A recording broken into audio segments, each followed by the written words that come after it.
وہ بندہ دوزخ میں نہیں جائے گا۔ جس کو یہ یقین ہو جائے نا سب سے زیادہ کرم فرمانے والی ذات اللہ رسول کی ہے، وہ کبھی رب رسول سے غافل نہیں ہوتا، وہ کبھی اللہ رسول کا دروازہ چھوڑ کے نہیں جاتا، وہ کبھی کسی اور جگہ جا کے پناہ تلاش نہیں کرتا۔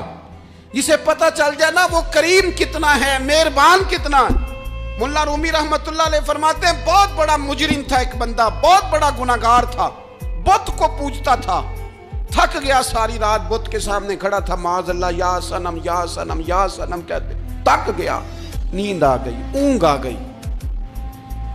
جب پوری طرح نیند آ گئی اور دماغ پہ نیند قبضہ کرنے لگی تو اس کے منہ سے نکل گیا، صنم صنم کہہ رہا تھا نا، نکل گیا یا صمد، او بے نیاز مالک۔ رب کریم نے فرشتوں سے فرمایا دوڑ کے جاؤ، جو کہتا ہے اسے دے دو۔